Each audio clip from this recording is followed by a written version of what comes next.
All right. I hope you had a chance to look over the essay. I can't speak, but I don't mind listening for now while I draw. Oh, that sounds lovely. I should be drawing sometime soon. That would be lovely. I'm teaching an art class in about 2 hours, so that'll be fun.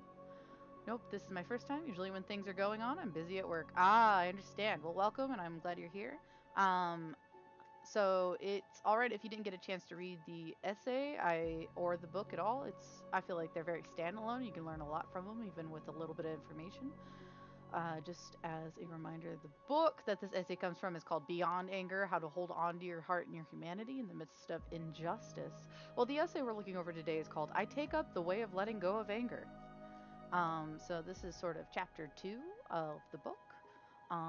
I like the way that this begins. It has a student's rendition of the vow. Anger no longer seems a lunatic stranger locked in the basement, but a familiar shadowy twin who suddenly appears in the room in unexpected guises. I now recognize anger as a frequent visitor in my life. The personification of anger through this journey of this chapter is really interesting and absolutely worth a look into if you get the chance to read it, if you haven't yet. What follows next, few pages of this book, is not going to teach you how to wipe anger out of your life. I think that's a really great introduction. This makes, and it also makes this point again with a couple of the anecdotes it uses throughout the chapter of how it's not about wiping out anger that you have, um, but about meeting the anger but not inviting it to dinner, I suppose, to fit some of the analogies that happen throughout the chapter. The Buddhist vow or precept for working this energy is often worded as do not indulge in anger, but the point of this precept is not to stuff or deny the anger, but to come to understand it intimately so that you can take a more skillful action in its presence, which I think is an excellent thing to teach people of any particular belief system, any walk. I don't see it as a 100% Buddhist thing. I think it's a teaching that can be taken out into just about any belief system because it holds such beautiful truth in it of how one can approach anger in a healthy and meaningful manner. I saw you about to type something. You're more than welcome to interrupt me at any time. I know I have a ranting lectury voice, and that is because I am a certified K-12 art teacher, and I am used to needing to command the room, if you will. But I will keep an eye on chat if you do say anything. Um, so with that, this precept, this idea of spotting the difference between a self-centered anger and a life-centered anger. I thought that was a really fascinating approach for the chapter to take. It wasn't just about anger as one thing, but it broke it down into the types of anger. I know that we've had a discussion like that in the Sangha before, where it was effectively, are you failing at enlightenment if you get angry? And I think that this chapter does a lovely job of approaching that subject. It's that the life centered anger, while still capable of an overwhelming presence in your life, can have a more useful momentum to it than the self centered anger. I'm reminded of the song Monster by Skillet. Oh, that's a great one. Oh, good one. Good choice. It's scratching on the walls, in the closet, in the halls. It comes awake and I can't control it. Oh, that is a good song. Choose. Sorry, I love that song. Um, love that song, and I think it's an excellent. Sorry, love that song. I think that's an excellent choice to compare this chapter with. It's this clawing, gnawing thing that you can hear, and you can't control it sometimes. It's this physiological response that just happens inside of you. Um, Absolutely. Anyone who listens to this recording later, go look up Monster by Skillet. I would play it for you now, except I will get this video muted if I do that. So we don't want that. But absolutely look it up. Uh, so, but absolutely, I can see how that. Sing it. Sing it. My angel of music, sing for me. It's a really good song, though. It's got a lot of meaningful insight into how those feelings can, what feelings in general, like anger especially, but just like what it can feel like to try to approach your feelings and your emotions that are rising up inside of you and are becoming uncontrollable. So I think it's a very good reflective song. I've certainly listened to it in times where I've felt incredibly emotional. So I'm glad you brought it up. Um, ba, ba, ba, ba, ba, ba, ba. It is a good analogy. Yes. Like anything else, we can't understand something that we do not investigate. I thought that that was awesome. So what I liked about that idea is that the author isn't saying you can never you can never taste anger. Um, it's not that you can never. I'm trying to define it without using the word in the sentence that was used. It is difficult. It's not about pushing it away or stuffing it. It's investigation. It's finding the patterns and the thought processes that you can identify that rise up in you. Anger, like any other human emotion, is a natural occurrence. It is possible to experience its power and force without being destroyed or caught by it. There's just so much good teaching going on in this particular chapter that I will end up quoting it quite a lot. I find that while I am articulate when I need to be, words fail me, and I find that books are a lovely place to bounce off of with words and truth. To practice this precept, to let go of anger, is to come to know its workings in and through us and experience its energy in our lives. This is the way of letting go of anger. So you're not just going to shove it aside, you're going to experience it in its natural currents and then let it go. And so this is just such an interesting way of talking about anger because I think we're so used to, at least in the United States, we are so used to this idea of I can never show anger, I can never feel anger, I've got to push it aside, I've got to get rid of it. And so to have somebody so clearly state that you can, in fact, feel that anger and there's a way to move through it is very important, I think, rather than saying, no, you can never experience it in the first place. As we can see from this, there's a story that is told about a being who is prone to quick temper, going into a frenzy, and the emotions that go through this. And so there's anger that can dupe us into chasing all types of shadows, right? Like our anger tricks us. If it rises up in a unpredictable manner, it can trick our behavior and push us into places that we're not as equipped to handle, I suppose. I think you see this. This is pretty much used all over Hollywood movies, right? Like the jealous spouse who's risen up into an unbelievable, uncontrollable rage, and either does something irreconcilable like murder, or just generally comes at like lashes out at their spouse without reason or without figuring out the truth of the situation, right? So it's a tricky emotion for many of us. To hold the belief that any situation is wrong, unacceptable, unspiritual, dangerous, or should be squelched at its earliest sign, right? So that's a common belief for people to hold, I believe, especially like I said, especially here in the United States, to believe that you have to squelch anger as soon as you even possibly feel it because it's not right, it's not okay, it's immoral, right? We've come to label anger as this immoral thing. Yes, yes, and I think that that's an absolutely I'm gonna call you Prince because I'm not good with the first word that you use in your username. So Prince, that's a great point of anger as a symptom of something that's hurting inside of us. I think that more often than not, that's true of almost every negative emotion that comes out of a person. And when possible, um, I do personally try really hard to see that when people are behaving in a manner that I don't either I don't inherently approve of on the surface, or that feels off. And so to recognize that a person who hurts, who's afraid, whose unconscious world you are unaware of, something's going on there, and realize that the symptom is that behavior that you don't like, right? It's that thing coming out of them that isn't fun, isn't wonderful, lovely times, right? And so having the patience to realize that it's a symptom, it's a sickness, and I think we see that to get into the more Buddhisty Buddhist, more Buddhist terminology. That's Decca, I believe. We talked about the last book we read was an introduction to Buddhism, and now I've forgotten everything I learned from it. I don't know why. It's so hard for my mind. It's just like water. It just pours out, and I have no idea what words are anymore. Samsara is like the gross stuff of the world. Is Dukkha the good stuff or the bad stuff? I don't remember. Somebody will tell me later, hopefully.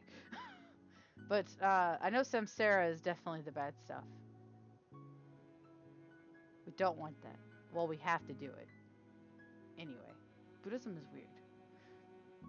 For me, it seems like anger is a more deceptive symptom. When you cry, you're sad or happy, but anger seems so much more complicated. I think that this chapter actually gets into that really quickly. Some of us wear anger like an armband, signaling to others, don't mess with me, right? So if I'm hurting inside, I don't want you to mess with me, right? So I'm using it as a shield. And I think that that's exactly what you're saying, where it's more complicated than that. And anger can rise out of a stack of... Oh, that's a different one. So let me find... Anger could also be a signal that alerts us to how we may be mistreated. So a little bit later in this chapter, the author gets into this idea that anger also can be a signal to us, to ourselves, that the situation is off. So we might be like, why am I angry about this? I'm almost never angry. Or like, I really thought I'd gotten my anger under control. It can be a warning to us in some ways that we've not consciously perceived something off about the situation. And so that anger can signal to us, I'm not being treated well. And can, in that way, I believe, be a more healthy tool in its own right. But that is a slightly bit of a tangent. My anger. This is where it talks about more of kind of the self-centered aspects of anger, I believe. About it could. I like how he starts it. He or she, the author, starts it. Anger could rise out of a stack of dirty dishes, or our housemates leaving the sink, the homework our kids forgot, or bombings and useless slaughters. So it can be from something mundane to something extreme. So we've got it masks. Its mask of power covers fear and powerlessness. And so there, I think that's what you're saying as well. That the anger itself is this attempt to be powerful in the face of powerlessness. And so that it's absolutely deceptive in that way. We may try to avoid it, ignore it, hang on to it. We may identify it as yours or mine, right? So we claim ownership of the anger. This is my anger. This is your anger. And if you identify as an angry person, as the student in this analogy that the author tells us, then it can be a psychological occurrence, right? And so when you identify too strongly as an angry person, or as seeing somebody as an angry person, it can really muddle up thoughts and be a type of indulging in the anger. And so reading to remind myself of what was said. But if we are clear in our intention to come to know where we stand in anger, then something over time begins to change. So we understand that it's like a blip on the radar rather than this continuous line of who we are as a person. We learn that we can grow closer without being scorched or by pretending there is no fire. So you don't want to get so close that you burn yourself, but you don't want to pretend that the fire isn't there and isn't a real danger. And so immediately the author goes into explaining what that difference is of the life-centered versus self-centered angers. And so that's really nice. I'll pause for a second while you type up your thought.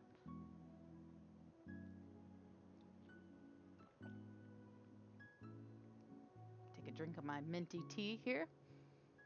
I can see that it could be due to wrongdoing. What if that wrongdoing is in your head?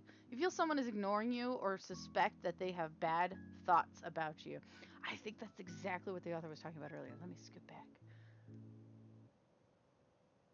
Like anything else, we can't understand something that we do not investigate. I think in this way, where it couldn't be an indication that we're being mistreated, but also an indication that we may not have all the information necessary. I just need to get caught up. It's fine.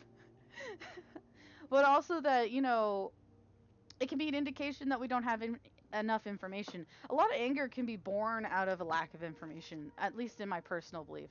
Obviously, any extra commentary thrown on here should be taken with a grain of salt because I am no master of anything. All I do is read books and analyze them because I like that. That's just what I like to do. That's why they put me in charge of this. So just a grain of salt. Oftentimes my thoughts are formed in a vacuum. So in this way, I like to use the text itself while I bounce ideas around. But yeah, I think the conversation can be. You're so good at speaking, though. I know it's all my training as a teacher is amazing. Also, I'm a Twitch streamer, so it makes it really easy to learn how to monologue to myself and to whoever I believe might be watching me. I pretend I have an audience of 100 usually, and I have to entertain quite a few people in that way. All right, so here we go.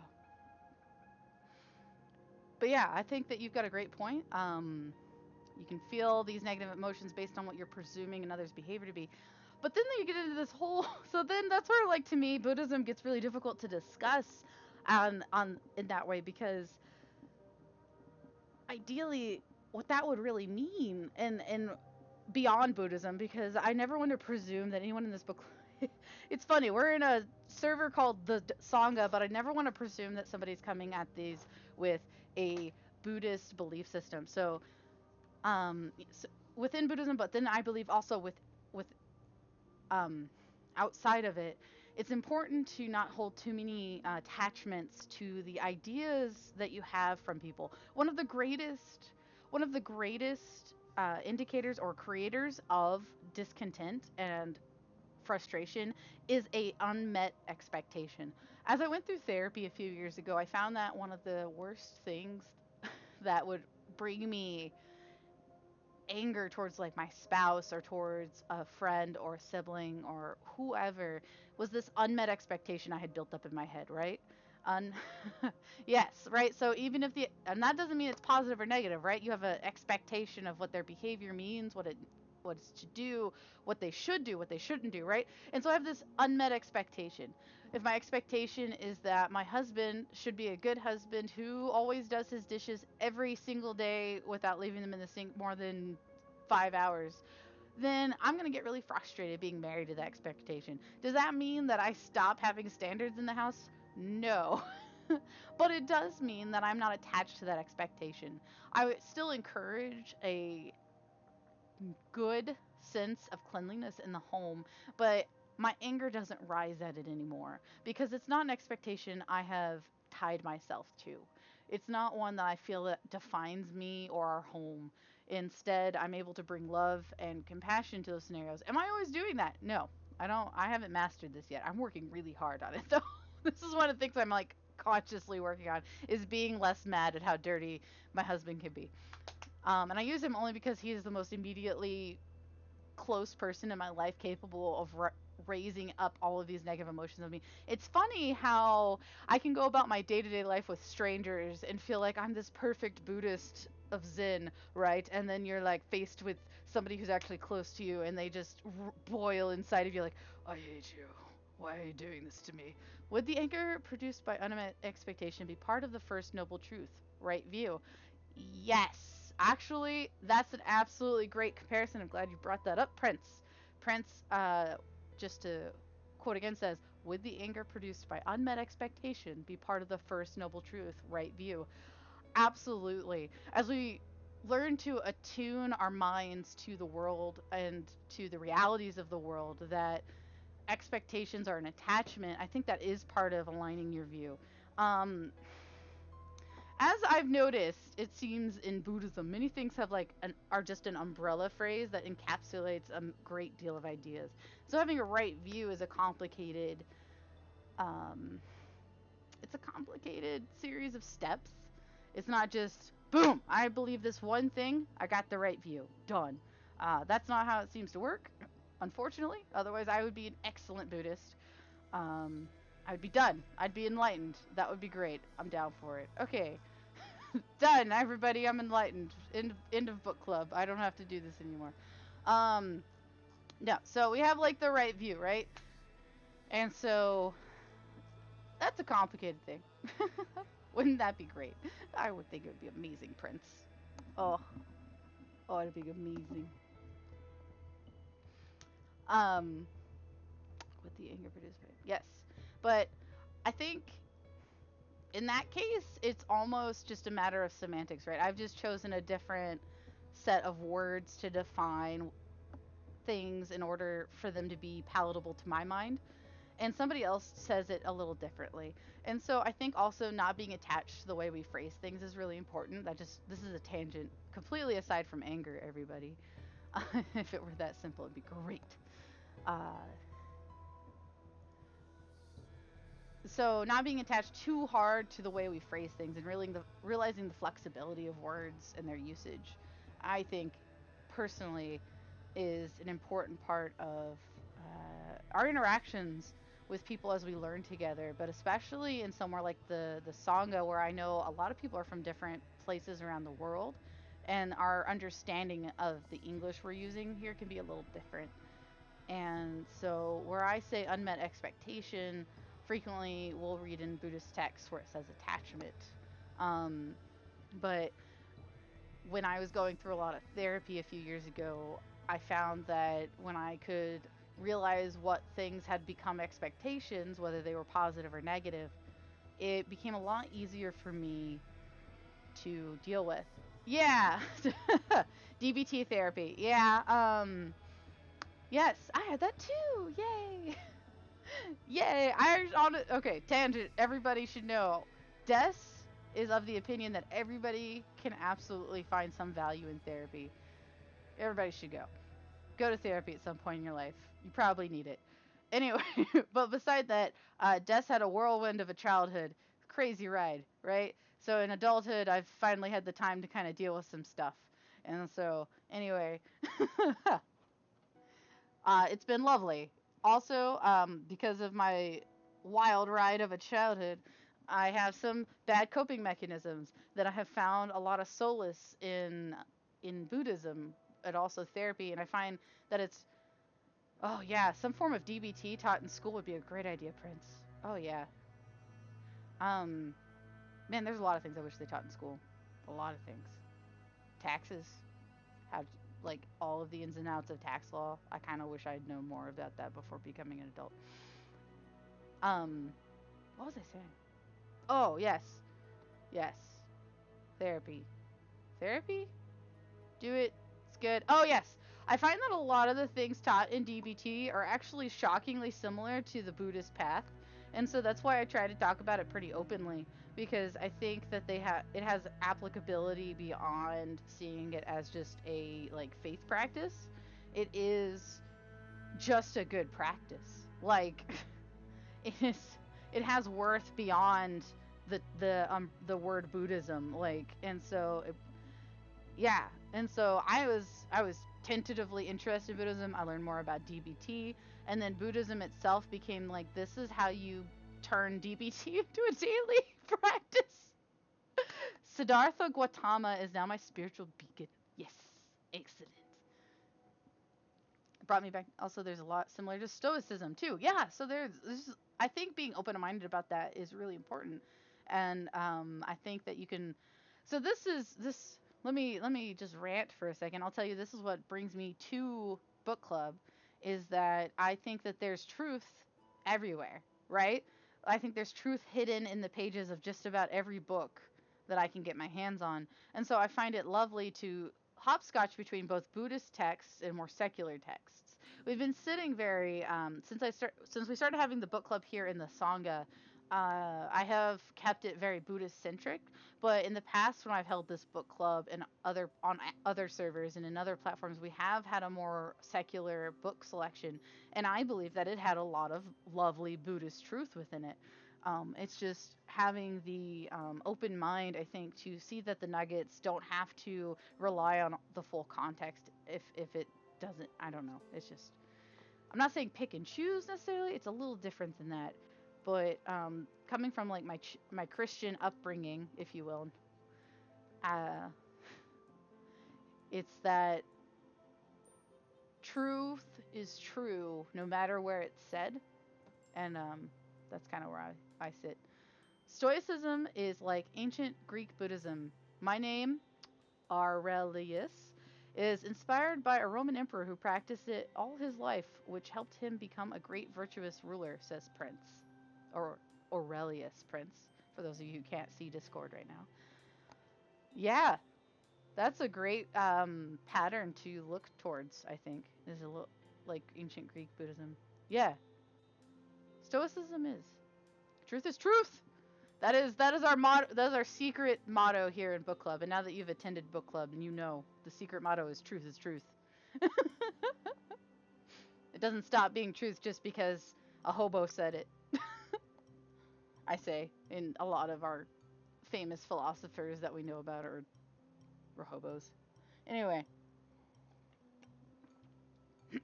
wearing anger like an armband. Explore some of the beliefs we have about anger. You should do that. You should explore your beliefs about anger. Highly recommend to everybody. We talked about anger being in some dirty dishes. Being clear in our intent. Oh, yes. Life-centered and self-centered angers. That's where we were rolling up into. When people first take up the precept, the concern about when anger is okay and when it's not always seems to present a conundrum. I have seen this so many times with newer people to the practice. My accent's coming out.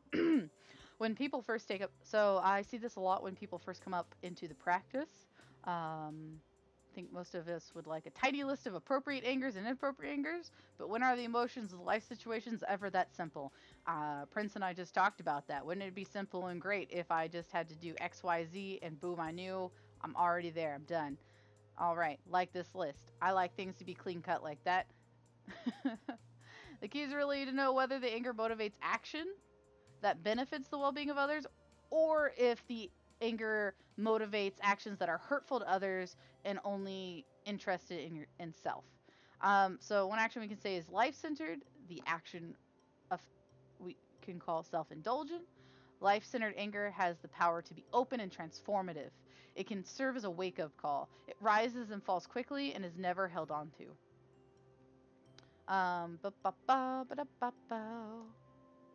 Life-centered anger is filled with potential for useful action. It grows in intensity as we indulge our thinking and action from within it. Its price is a closed heart and mind. So in this, he's responding to the MAD Society, or the Mothers Against Drunk Drivers. Its mission is to stop drunk driving, support victims, and prevent underage drinking.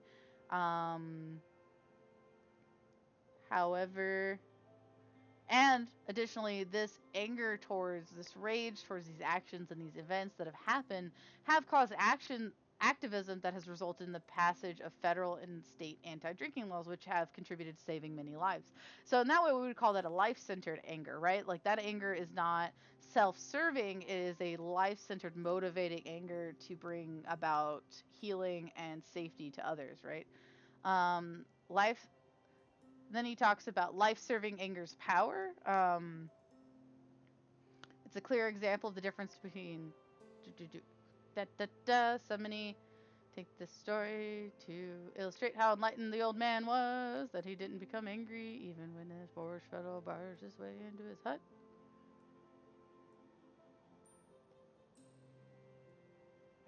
I'm reading now.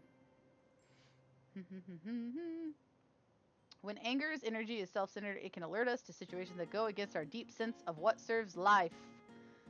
And so in this way, it can tell us if it is something that ends life or the lives of others.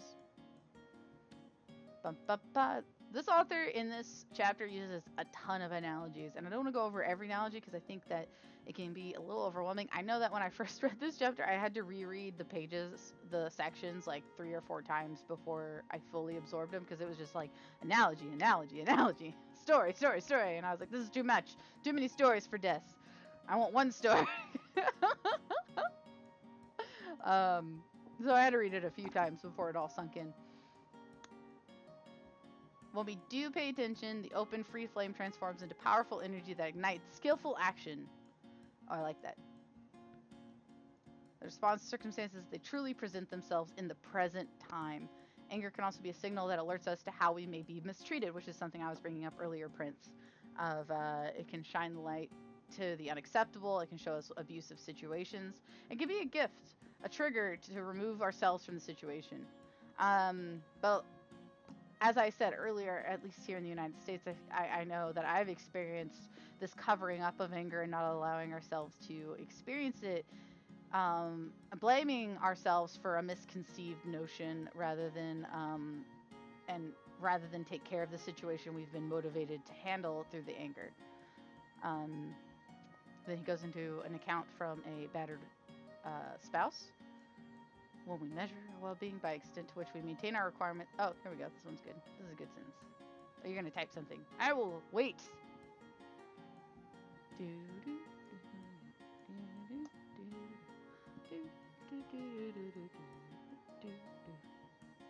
Was there a mention about how to quell sudden bursts of anger, and you are so tempted to lash out?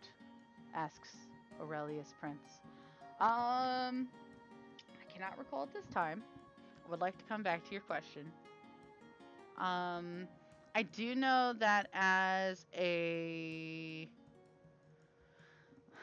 I'm just going to put in both there to remind myself to look at that question again in a second.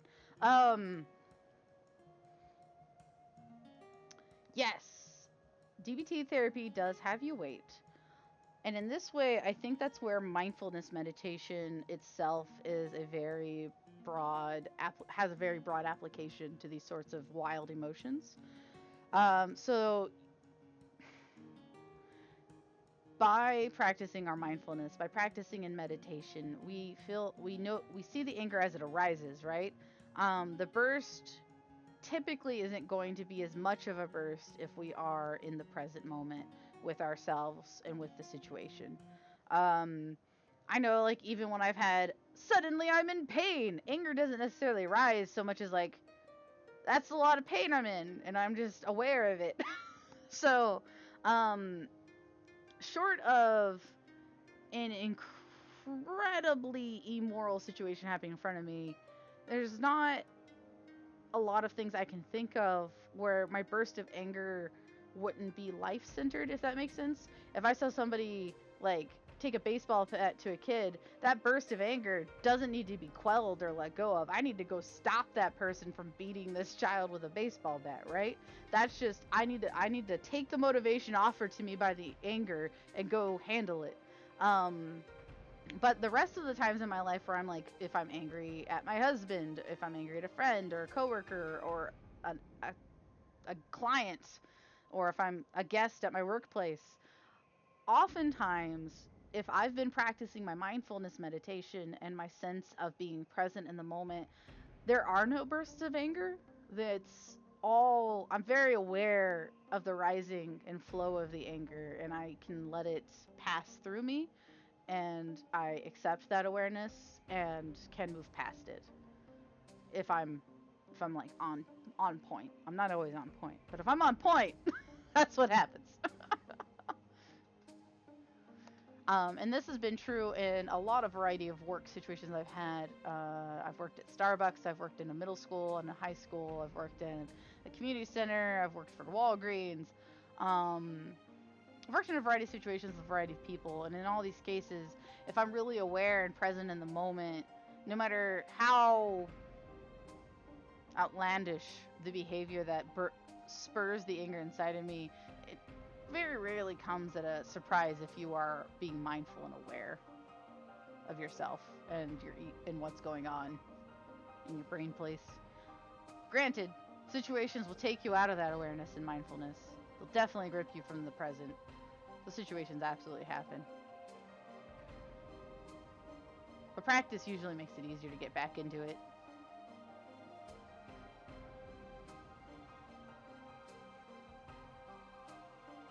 But here to bring up kind of something about the first sentence under self-indulgent anger reminds me again where we were talking about unmet expectations. When we measure our well-being by the extent to which we maintain our requirements about the way we need to be or world needs to be, then we are likely to be disappointed. And so you get attached to these expectations, right? And then when they fail you, you get disappointed, you get angry. Um, when the world fails, there's a good chance we'll react out in anger. I think that would be where anger is used for protection, where I think it's okay for certain situations. I just hate to yell at my daughter sometimes. I taught her to tell me not to yell in a few. Oh, well, I think having that clear communication is really good with your daughter. First off, kudos about being willing to admit failure to your child. I think that's where a lot of adults fail children, is this unwillingness to seem less than perfect to them. And so kudos to you on that. Beyond that, that's really hard. And that's also immediately I'm like, oh, that's an unmet expectation you're probably reacting to. Because you get attached to this idea that the child should know how to do X. And so that's an attachment we cling to, right? When the reality is that when we take into perspective the length of their lifespan compared to our own as an adult is shockingly different, right? They're just number of experiences they have lived, and the novelty of the experience to them is actually shocking. And so where I have experienced closing my finger in a door like hundreds of times now in my life, a 12-year-old may have only done once, right? And so that's shockingly fewer number of experiences. I'm not saying people just go slamming their doors, fingers in doors like I do, accidentally, because they're not aware of their bodies. For some reason, I can't always. Yes, I talk to her as much as I can about why I act out sometimes. I tell her so that she can have better understanding when it happens with others. I hope you continue that open dialogue with your daughter and continue to grow. I think you're on a really good path to developing very healthy. I'm sure I have no comment on the health of your relationship now. People make mistakes. We're humans. Sometimes we forget to act with kindness, and it just happens. She's 10. It's fantastic. Oh, that's a good age. That's a really good age. So I've worked with all sorts of ages. I don't have children of my own, but I've worked in a daycare with children as young as 6 months old, and I'm a teacher who works with all other age ranges in between. And so, and then at the facility I work at, we have a lot of guests in the variety of age ranges, all the way through 90 years old. So I feel like I've dealt with quite a few people of all sorts of types, right? And 10 is a really good fun age, in my opinion, especially one on one. About 12 or 13, you don't want to deal with the child in like a group. About 12 or 13, you don't want like multiple of them to interact with, but like one on one, solid age. That's my personal opinion. Like they get a weird like dumb, like a herd dumb, like a there's like a herd mentality, but it's dumb once they get to like 12 or 13, and it lasts until about 14 or 15 or 16 sometimes. But one on one, still a good age range.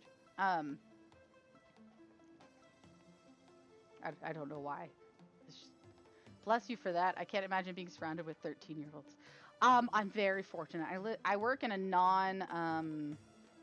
non-traditional setting. I typically work with homeschool students now. I have worked in the public school system, but the last couple of years I've been working in the homeschool sector and in a more and when I do work with public school students, it's in a more voluntary setting. So the kids who come to me aren't there because they've been forced to. They're there because they told their mom or dad, "I really want to go to this art class."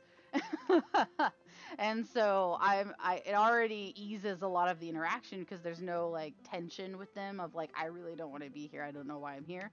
And so, even with the homeschoolers, almost no parents sign their kids up for my art class if the kid has been like, no, I hate art, please don't make me go. I've had one kid that happened to. It was an interesting learning experience, but eases my interactions. And so then, how can you hate art? They just hate structure. That just comes down to structure. They were going through some developmental issues, some severe ADHD, so they were still kind of this was their since my classes were so short and it wasn't a full school day or anything, that she was just having the child practice being in a more structured environment, which I totally was there to support. And we both agreed, like, when the child decided like 100% they were done, I let them walk out of the room and meet her in a different part of the building. So it ended up being really cool. I'm really excited to offer those sort of opportunities for kiddos where we can kind of figure out where they're at developmentally. But I hope he's doing okay. I haven't talked to that kid in a while. As I think about this now. Oh yeah. The kid with the severe ADHD. A little bit of anger issues. Fun fact for anyone who doesn't know, severe ADHD can be often accompanied with a sense of perfectionism, which adds to their frustration. I think it's like a two-handed, like terrifying mess to be in there mentally. I can't even. Yeah. Self indulgence and anger can also occur as denial. I thought that was interesting. I hadn't thought about that before reading this. Many of the religious isms, including Buddhism, can be practiced in such a way as to suggest that if we experience anger, we are not enlightened. We can push the experience of anger away in any number of ways, avoiding confrontation at any cost. Blah, blah, blah. We may cower in the face of another's anger or measure out our involvement in the world by obsessively planning out our lives, picking the right partner, working at the right job, etc. So then you like, but no plan goes perfectly, right? So we're still faced with unmet expectations. We're met with disappointment from life, and we create a form of self imprisonment. And I loved was typing, but off topic, so never mind. The topic is very useful. It's okay. I'm chill with going off topic. I am fine. I'm pretty flexible with things. We learn lots of ways to push anger away. Prohibition against. So this gets back into my personal like frustration with talking about anger. People take this precept as a prohibition against all anger, pointing hurtful results of his indulgence. I think if we keep in mind that our aspiration is to respond rather than to react to conditions and situations, then we can approach this precept not as prohibition against all anger, but as an invitation to explore the difference, which I thought was a lovely sentiment. I'm going to highlight that real quick. Boom. Lovely sentiment that it's not about just letting it react. It's responding to the situation and approaching it with I guess, an explorative mind. Um, Springs out of old patterns of thinking and perceiving. Do not serve life. Blah blah blah. Blah blah blah blah blah. Blah. Much like many other skills, I think that Buddhism and this sense of being able to catch your anger before it like explodes out of your body just is stupid in how much practice it takes. Was going to say that having to work from home, Zoom classes are lacking, so I started working with Khan Academy. I love Khan Academy! Oh, yes. I love Khan Academy. Excellent stuff. Khan Academy, big inspiration for me. It's been amazing, and she's making quick progress. I wish I can homeschool more. Yeah, yeah. But if you look at the statistics, oh, where are they? There's this chart. Homeschooling by age group. Homeschooling by age group numbers per day. So, there's actually a weird fact about the hours per day depending on how old your kid is. And so people think like, why do I gotta have an 8-hour day, right? But that's ridiculous. If your child's between 9 to 12, the maximum, like, anyway, the hours are not 8 hours a day. You don't want your child like trying to force words and all of this knowledge down their brain that many hours a day. So if you super wanted to homeschool, you could totally do it. It takes.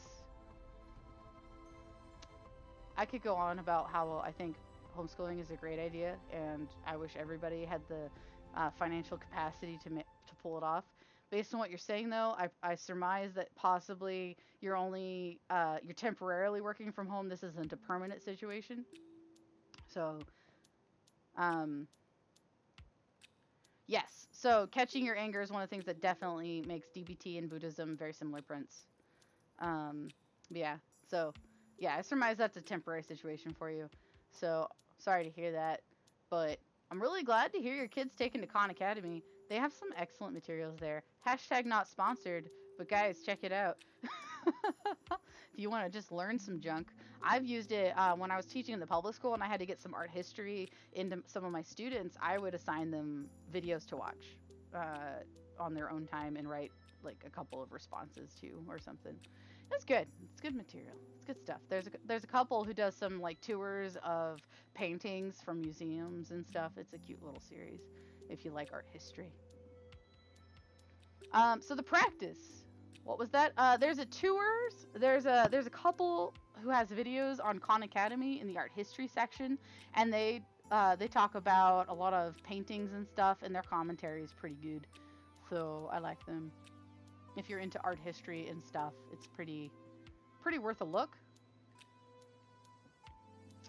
Um, Okay, so the practice of this precept. So the first step of practicing with habitual patterns of mind and body is to allow an open inquiry into their workings. That's a lot of big grown-up words. And so just having this open engagement with the workings of your anger and the beacon of the light, right? And this shimmering. This is a lot of words. This is a lot of flowy language. The author has suddenly started using in this paragraph. It can be very frightening, right? And it's a moment of presence that you have to bring to the table. So it's important for us to first discover where we stand with anger, right? What is our relationship with anger? The authors brought this up a couple times, but this is where they really start to get into it.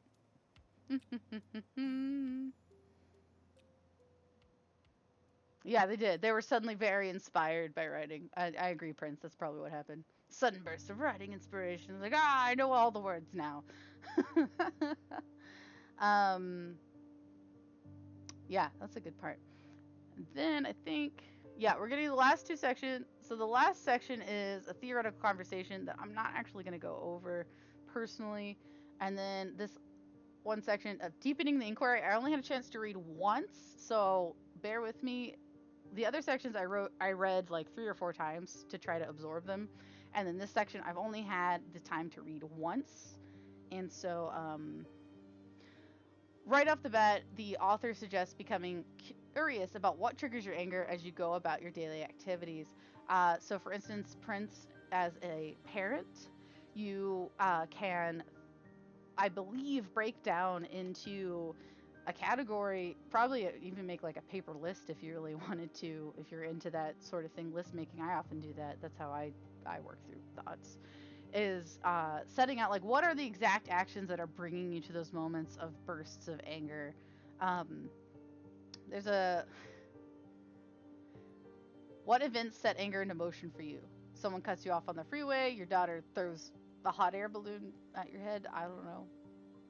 People don't throw hot air balloons, do they? That's not a thing people do. I don't know why I said that. Okay, so so someone cuts you off on the freeway. There's a moment of madness. You make a rude gesture. You know, there's nothing positive or helpful about your reaction, but you get some sense of satisfaction. It's a momentary satisfaction.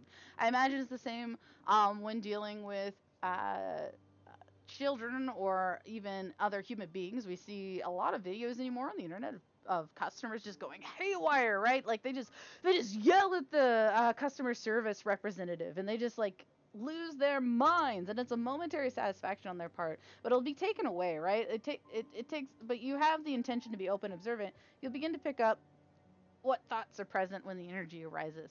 So that's what I'm talking about, mindfulness, right? Like it's easy to pick up like when your mind starts going towards that state of mind as you learn to see them along the way. And like you said, Prince, absolutely, this is where DBT and Buddhism are hand in hand, like skipping down the lane of flowers, having a great time together, and saying, "Yeah, we know what's up." So things will happen. First, you remember to turn. Then you will judge it. I shouldn't be thinking this way. Why did I did it again? Oh my gosh. Um, you may also find that the thoughts develop into a story, right? About who did what and so forth. And this happens when you finally notice you've been off into a story. You're in a story. You're getting attached, right? You're forming an expectation about what happened in the situation, what should have happened, what didn't happen, and you need to make a mental note of the thought, um, repeating it, having a thought that blank. By keeping the intention to not try to solve anything, but to allow awareness of that type of thinking triggers anger reactions. You will begin to experience a little space in which your awareness can deepen so that you experience, resonates, and speaks. Your particular pattern of thinking and feeling around anger will emerge. Be patient. You can recognize years of collected requirements in just a few exercises. Um, so absolutely, this deepening of the inquiry, right? Like this slowing down, instead of telling yourself a narrative and beating yourself up over a situation, use it as a learning experience. All right. I had this repeating thought. I'm going to keep this intention. I'm going to go in with every interaction with the intention to be open, to be observant of not just like what's happening between me and the other person, but like what's going on inside me.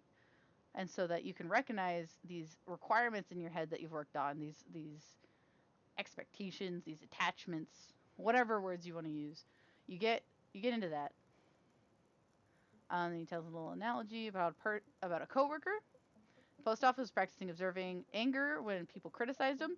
At first, he tried to stop, look, and listen to all the angry uprisings at work, but found it impossible because they were so frequent. So instead, he decided to just focus on interactions with people who bought stamps. Every time a person ordered a stamp, that was the signal for him to pay attention. Oops. So yeah, I love that idea of using something mundane to help signal to you, hey, you aren't paying attention. I like to think of it sort of like that, sort of like that movie Inception, where they have to use their little totems to remind them that they're asleep or they're not in the waking world. And so you create like a totem with a mundane action. And so this mail clerk utilized um, the action of somebody coming in to buy stamps. When they came in, then that was like, oh, I gotta pay attention. I'm not paying attention.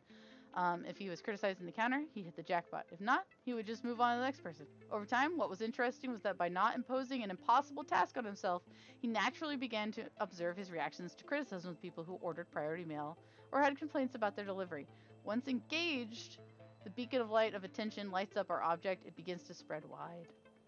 A lot of words, a lot of stuff going on here. I think it was really hard when I first read this to kind of parse apart all of the thoughts. I'm only really forming some of my opinions as I'm talking right now. Um, so it's funny how I think these sentences are simplistic, but the meaning is kind of like complex. Um, Once you more frequently notice your reactions, it is important to allow their presence. Don't shove them. That's a bad habit people get into. My mouse wasn't working for a second. Oh my gosh, I didn't mean to bump that button. Didn't mean to hit the button. Okay. Having a thought that I'm still getting angry over blank, or I don't feel anything that I should, what begins to emerge over time is an understanding of the ways in which we indulge in anger. Sometimes people will say that they know they are angry but don't have a feeling in their body. Be patient. It takes time sometimes for the mind to connect the thoughts with the body. And so that's where I think DBT once again steps in and says, just because you're not aware of what's happening in your body leading up to the anger or at the moment of anger doesn't mean it's not happening. You just have to spread wide your awareness to it, right? There are many practices to help us make that connection. Working with a teacher, signals. Don't demand an answer. I think that's really important in Buddhism and life when we're on these journeys. Is that there's not always like, the answer is X. Boom. I want that answer. I have to solve for X. I demand that answer. Don't do that. Question is an invitation to feel, and for some of us, this is new and frightening. Just open, invite, and want to reveal, have the wanting for the revealing to come to the surface. Try to relax and rest. So this last section, I think for you, Prince, would be kind of what you asked me earlier. Does it go into how to do it? Yes. This last section called, once again, called Deepening the Inquiry is a way more practical section. Absolutely talks more about how to do X, Y, Z. How do I handle this situation? What are some practical things I can do to try it? So I think this little last section is really good. Sometimes we come to recognize an experience of anger that is not event-oriented, but rather a subtle simmer that appears to be ever-present. I've had that before. The chapter is called What? Oh, the actual chapter we're reading is called I Take Up the Way of Letting Go of Anger. And then the subsection inside of that chapter is called Deepening the Inquiry. And so that one is the most practical. So if you were like, I'm going to skip a lot of stuff and just read this one thing, I'd probably go for Deepening the Inquiry. And in that chapter. So if you're like, I don't have time to read a lot, go for that section. It's got the practice, it's got the primary thing you were asking about earlier in it.